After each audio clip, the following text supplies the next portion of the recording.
Hi, I'm Norrin, and I love this. Today we're going to go ahead and continue our look at the 8 sensible gifts for Hanukkah from Cards Against Humanity by getting a peek inside Night 7. This feels like more cards. Let's open it up and get a peek.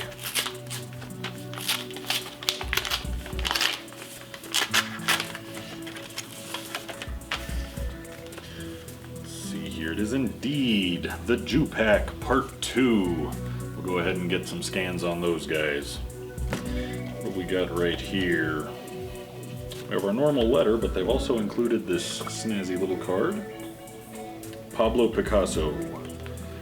Let's see here. Today you are all going to be part of a social experiment.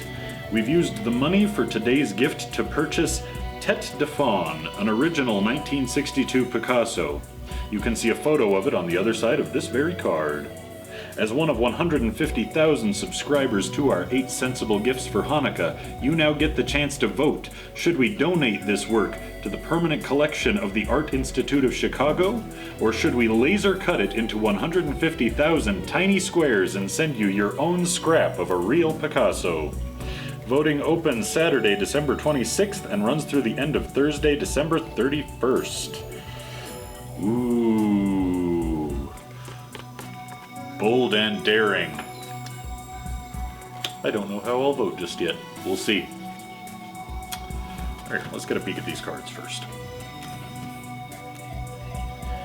What do we have here on the back this time? Fun fact, it's true, Jews have a ton of money! Also, fun fact, did you get enough to eat? Are you sure? We have 5 white cards there.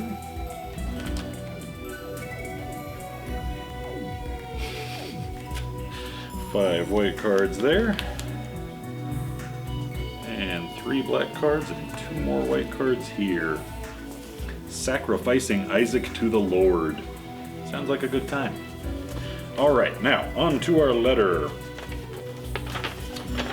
Ooh, another handwritten one.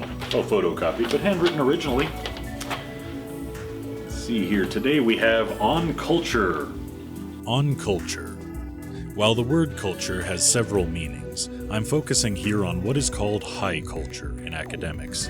It's essentially all the accumulated cultural products of a people, aka art. Art is all around us. Whether a painting, a sculpture, your sleek iMac computer, or the landscaping of a park. We get a great deal of joy from looking at these things, and that is why art is so important. In our pragmatic society, art is often seen as optional. Parents drill this into their kids from an early age.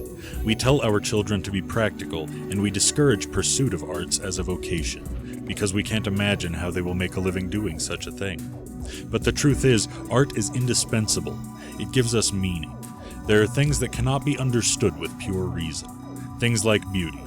Art helps us transcend our world and, in the process, understand it better. How can we increase our art literacy and enjoyment? Number 1, learn. We don't pop out of the womb with an appreciation for the arts. The more we know, the more we can understand what the artist wanted to convey. It's easy to stand in front of a Mark Rothko or Jackson Pollock painting and say, I could have done that when I was 5 years old. The fact is, you didn't. If you knew what was involved and what emotion that the artist was trying to communicate, you would appreciate the artwork a great deal more, even if you didn't particularly like the work itself. Number 2, establish a sense of aesthetics and beauty. This is a highly personal matter, but without a grasp of what constitutes beauty in your mind, you cannot evaluate the designs around you. This need not apply to just heroic works like the Necropolis. It can pertain to the quilt on your bed. Number 3, set a goal for yourself to take in art. How many Oscar-nominated films will you see this year? How many museums will you visit? You will evolve your art sensibilities as you consume more. Art is not a solitary thing. Only when it is shared can art impact our society. It elicits an emotional response in us, which can help us understand each other and accordingly bonds us together. I remember vividly having a discussion on this subject with a freshly minted art history PhD at a Lobkowitz estate in a small village about 30 miles north of Prague. It was just after the fall of communism, and I happened to be at this property for a charity event. Much to my surprise, I found a very well-known painting, Hay Harvest by Peter Bruegel the Elder, on the castle walls. Now, this is no standard order painting. People much more knowledgeable than I put it as one of the 5 seminal paintings in Western art canon. I queried the curator as to why the masterpiece was in this relatively remote location, having seen it many times as a young boy in the National Gallery in Prague. The answer was that this was a private property and that people would come to the small village to see the work, and their entry fee would help finance the restoration of that property. This brings me to today's CAH Hanukkah gift. You are presented with a choice of owning a small piece of artwork by the most important painter who ever lived, Pablo Picasso, or keeping the artwork intact and sharing it with countless others in a public location. You will make the choice that is right for you. By the way, the Bruegel is now in Prague, in a gallery on the Prague Castle grounds, where it is seen by hundreds of thousands of visitors annually. David M's Dad, 2015.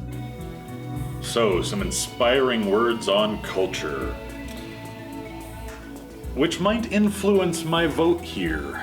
Maybe. Culture is important, and Picasso is amazing. Which way would you vote? Oh well, that's all we've got for this night, night 7.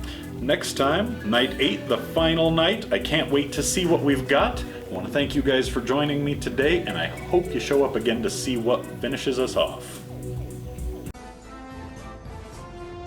This has been Norrin with another episode of I Love This. Make sure to tune in next time, leave your comments or suggestions below, and if you like what you see, be sure to hit the like, subscribe, and share buttons. Until next time.